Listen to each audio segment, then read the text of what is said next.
Hello everyone, GL1 here, and today I'm going to do a show on Catwomen and Batwomen. And I'm going to start with this McFarlane figure of Eartha Kitt, who replaced Julie Newmar in the 1960s Batman television show. She replaced her in season 3.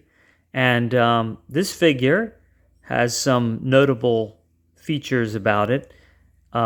First off, it does not have a lot of articulation. So you don't have the lateral hip articulation, you don't have the double knees, you don't really have ankle articulation. You do have some shoulder, you do have some wrist, but the wrists only turn, and you don't have the double elbows. What it lacks, though, in articulation, I think it makes up for in detail. Now, you do get the head that can move all around, so that's good. But as you can note here, the jewelry is pretty detailed, along with the belt, and even the wrinkling of the clothing. You have the sparkles all over, and the wrinkles in the hip, and over here, in the thigh. And it has the ratchet type joints, so they ratchet a little bit. And the boots are pretty detailed.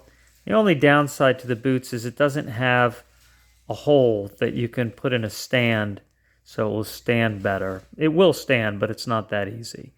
And I think the head is quite well sculpted. You have a good strong jaw like Eartha Kitt had.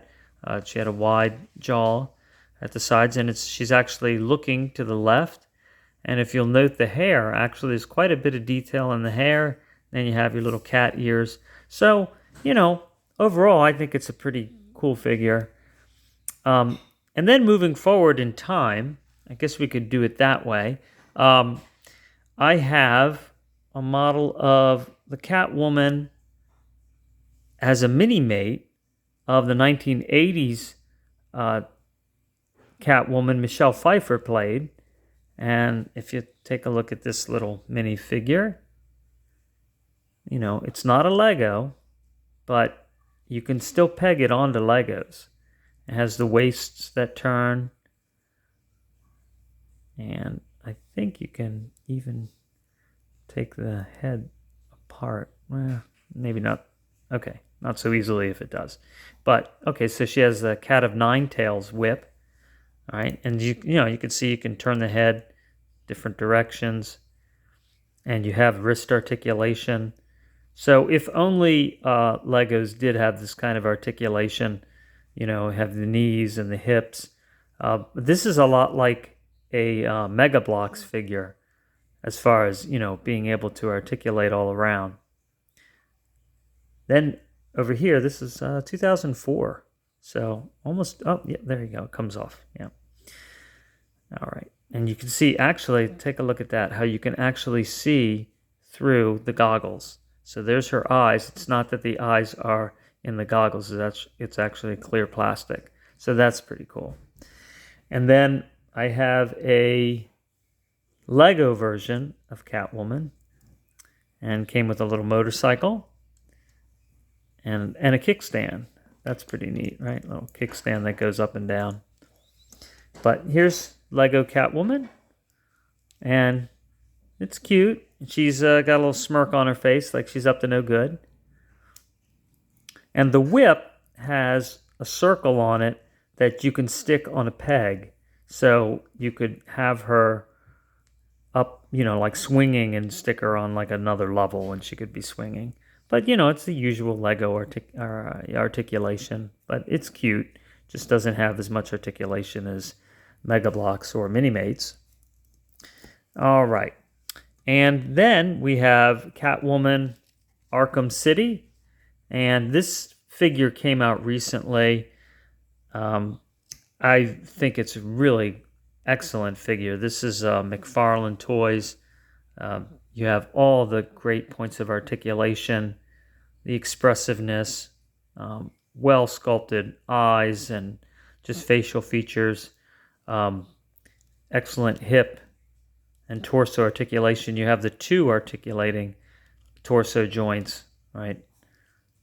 Under the breastbone, and then above the pelvis, and a more unique, a different kind of whip, more like Indiana Jones's whip with the braided leather.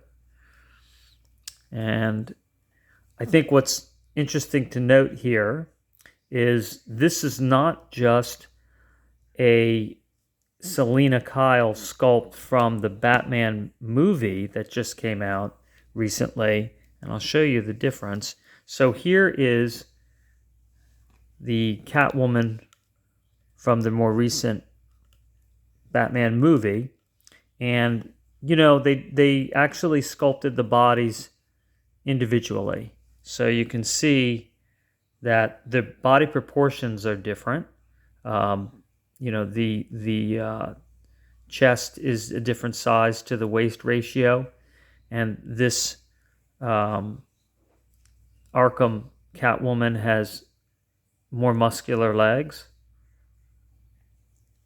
and you can see just the body proportions are different all the way around. So they actually, pay attention to the fact that this is not a real person. This is just a stylized, from a comic book, and this is actually Zoe Kravitz. So they actually sculpted her body. The heels are different. You see that this one actually has high heels, which would really be difficult to balance in. And they, in the Batman, they gave her more of a solid heel, which would really be more realistic if you were going to be, slinking around.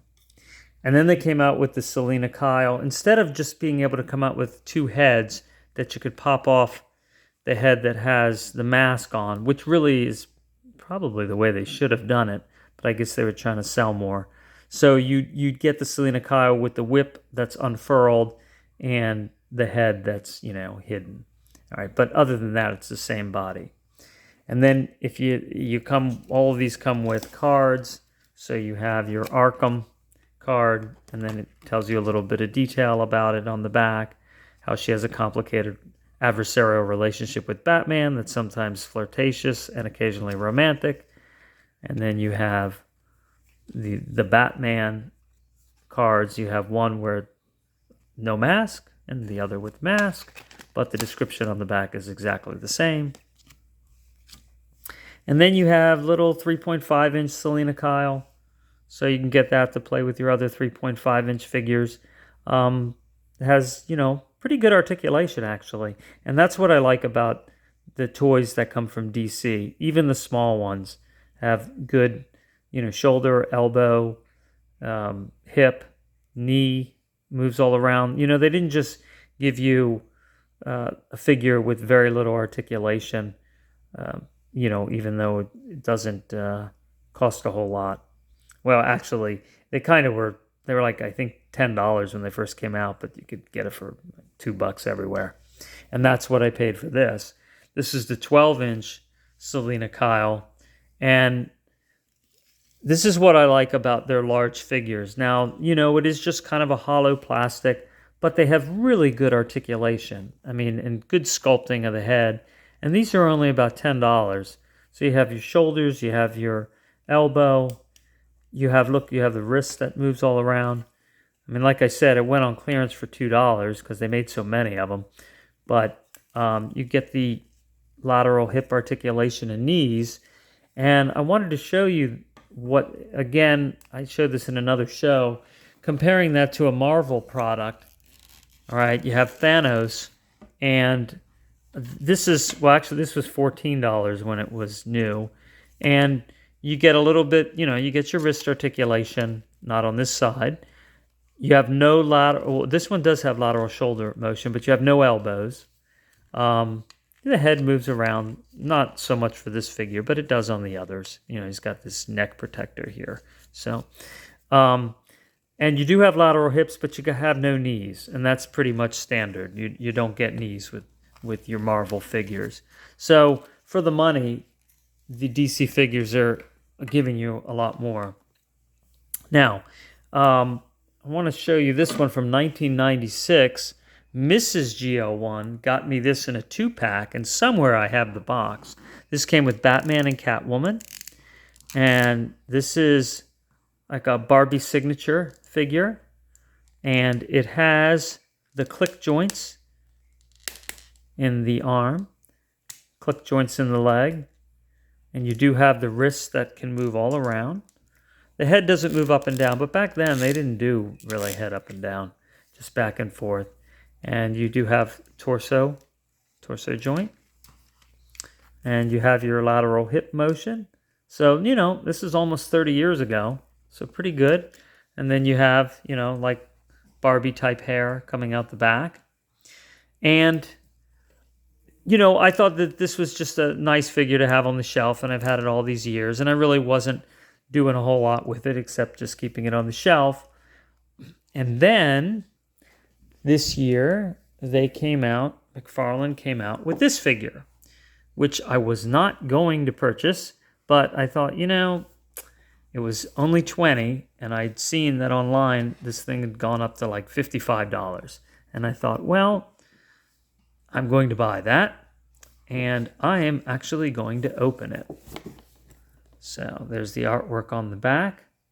So before I open that, I'm going to show you a couple of other cat-like figures. This is a Marvel figure, and this is Tigra, and good articulation. You have the double elbows, double knees, the hips move all around. You even have a tail that can move around. And you got good claw hands, and it's a nice soft plastic. Head moves all around. You got a good torso joint. Okay. And if you'd like, you can change her head. She's really angry there. Hair is all over the place. And she even has, you can change her hands to fists. And I thought, she should have her hands as claws because she's like a tigra. Oh, I wanted to show you, that's right.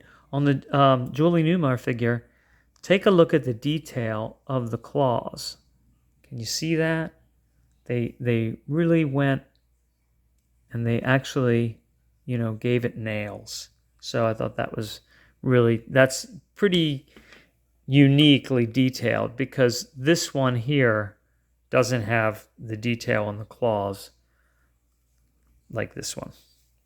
All right, and then I have Lynx from Fortnite, another cat-like figure, and I like this figure a lot. I didn't know anything about, I don't know anything really about Fortnite except it's a video game, but I thought this, it was clearance, as I get most of my things for like $10, but I like the way it articulates. The head moves all around, the shoulders move all around. It's kind of like a robot, sort of cyborg looking.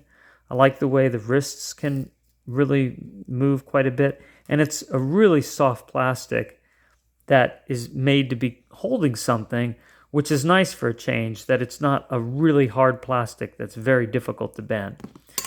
And then she has the double knees and excellent hip articulation. And she even has claws in her shoes, which is really cool. And again, the ankles that move all around.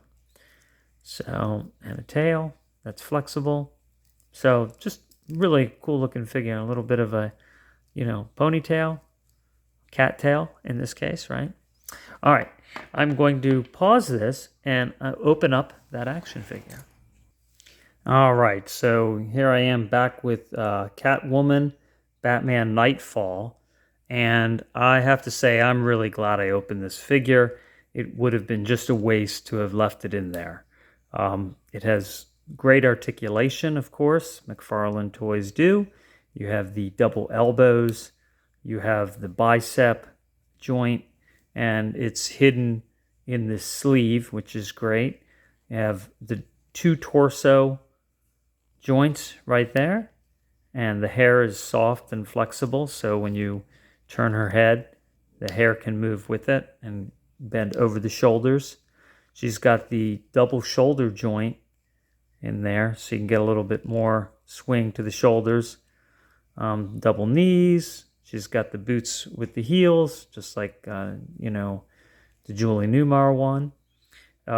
It's got this, what McFarlane started doing is this soft pelvis plastic piece, which is really great. And this one has it too. Well, they all do. But you see, it's not a hard piece of plastic, so it moves with the figure and it molds against the leg. So you know how you get that spacing in there when you move the leg out on action figures. It's a little bit less with the softer plastic, but you also get more, it can kind of bend with it when you're doing an extreme motion. And these have it as well. They have the softer plastic for the torso. Pelvis, sorry. All right, so what's unique about this too is you have the great wrist articulation, but it comes off at the hands, so you keep the wrists, and then you have these long claw hands with, look at those nails. So, and can you see that detail? So you have a lot of detail in the nails once again, and you have a really long whip, and it's a nice soft whip-like plastic. So it's detailed. It's got the lanyard at the end. You've got the little bit of the cat of nine tails. And if you compare that to our 1996 version of the same figure, now you don't get the nails on it, you see that, but you do get the whip with the three little, barbs on the end. In this case, they're little spheres. You wouldn't want to be hit with that anyway. But yeah, so I'm really, it's a good thing to have opened that. Otherwise it just would have been sitting in the box. And here's the card with it. And some of you that collect this and probably will never open it, more power to you. I might as well read it to you. As an orphan growing up on the streets of Gotham City, Selina Kyle became a thief to survive. After perfecting her skills as a cat burglar, she now wears a cat suit to steal from the corporate and rich, from the corrupt and rich. As Catwoman, unlike most criminals, Catwoman walks the line between good and evil with occasional acts of heroism between heists. Catwoman is a master martial artist and acrobat, as stealthy as a ninja. She's also an expert at breaking and entering. Her bullwhip is her main weapon alongside claws she uses to scale buildings and scratch enemies. She also flirts with her opponents to distract them, especially Batman. So any of you that are never going to open it, at least now you know what the back of the card says. All right, so I'm going to put these away, and I'm going to start with Batwomen. All right, so I don't have as many Batwomen, but pretty good collection. So here, once again, is your $10, 12-inch Batwoman figure. And, again, you have the really good articulation for an inexpensive, large action figure. I don't know if any of you remember back in the 70s and 80s, you had figures that were almost this size from DC, and their heads, well, even Marvel, and their heads were squishy. I remember having the Hulk and Batman and Superman and Spider-Man. Yeah, so these kind of remind me of that. From sort of that back then. This is 2018. So again, the years just go by so fast. And then they made a small, like a little kids version of this. And this also came out during the era when WWE was making their female wrestlers a similar mold. Different, but similar, a little bit larger. But here we go, Batwoman again. And this one has actual bat wings on the back. And this action figure, this character in the cartoon, actually ended up being paralyzed by the Joker, which I just recently found out and thought that was terrible and shocking. So, all right, so here's a little bit more mature version. But you can see it's very similar to this one, right? You have the belt that's cocked the same. In fact, all the armor and the helmet. So it's pretty much exactly the same, just smaller. And you just have the simple joints in the knees. You don't have any lateral hip articulation. You do have it in the arms. And you have wrists that turn. And you have a cloth cape. And I guess there was some kind of accessories that I either came with it or you could add to it. I don't recall if I have anything. I don't think so. All right. And then on McFarlane one, and this one didn't seem to sell very well. It went on clearance kind of everywhere. But again, look, you have the bicep articulation hidden in there. You have the double elbows. And then she has, I think this is not a weapon, but it shoots something like a hook to scale buildings. And then you have you can see you have the extra shoulder articulation joint in there. And again, it's that soft plastic for the pelvis. So, and it's a pretty good figure too. Sometimes it does seem to catch.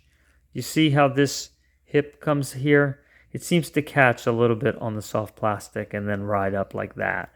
So you kind of have to work it in there. So there's something in the manufacturing that they could have done they should have brought that down a little bit differently, maybe further out. That wouldn't happen. But overall, it's a pretty good figure. And here is a Batwoman figure that I modified. So I had this figure and it came with this head. And I thought, let's see, there's that Marvel movie, Shang-Chi. And I got one of the characters that was clearance. I got an extra one. And I thought, I think her head would look really cool on Batwoman. And then I found like a bat-like sword. And I thought, I used those little clear bands to hold that on. And I thought, I have my own custom Batwoman. This is a pretty cool Batwoman figure. This is pretty old, actually. Let me check for you. Yeah, so this is 2015. So, the articulation, this is like a DC direct figure. So it's not McFarlane, it's before McFarlane. But you do have pretty good articulation. You have the bicep articulation. You don't have double elbows, but you have wrists that turn. And I thought, all right, you know what? I want to make this figure look the way I want. Well, amazingly, a week later, they released this Batwoman figure from McFarlane. So I'm like, wow, just in time. I changed this one. I wanted her to have dark hair. And then they made a dark-haired Batwoman from Batwoman Beyond. And so, all right, this is how this goes. So you have these wings that fan out. And again, this one does not have the soft pelvis. So it's hard plastic. Certainly harder than the other ones. And then this is meant to hook on to the wrists. So you have this opening here, and then you have this hook, and then that pegs on. And it's a little tricky to work with, so I don't. But you can press it in there and get it to hook, and I get that one, and then you just kind of push it through, and then it hooks on there, and then when she moves her arms, it moves the wings. But I don't play with it that way. I just put the wings, kind of out of the way. And then I just position her on the shelf like that. It has good wrists. You do have the double shoulder joint. Just doesn't move a whole lot on this one, but she's got those shoulder pads there. But just really, I think, a cool looking figure. And then they weren't done making a cool looking figure, so then they gave her the one. Note that it's the red hair, and she has her mask on. But torso-wise, body-wise, it's the same figure. And then last is an artistic version of Batwoman. It's Batwoman with a bat. And let's see, there's an artist that put all these together. Let me see if I can find that. Yeah, all right, I couldn't find it. But there's sometimes what DC would do is they would, there's certain artists that, comic book artists that would draw Batwoman a certain way, or Catwoman, or any of the characters, female characters, and they would make sort of these fancier, different versions of them. And this is one of those. And but it has really great articulation. This is from 2017. And I just thought, this is a neat version of Batwoman, and she has a finely made baseball bat. And look, if you look at the very end of that bat, there's a bat symbol on the edge of the bat, and she's got a bat on her hat. So anyway, and Gotham Knights 52. Okay, maybe Batman was made in 50. I think it was before 52, but. Or maybe actually Batgirl came out in 52. That could be. All right. Well, that's my Catwoman Batwoman show. Hope you enjoyed that and saw some things you'd never seen before. It was fun showing you. And I hope all of you take care. Thanks for watching. See you soon.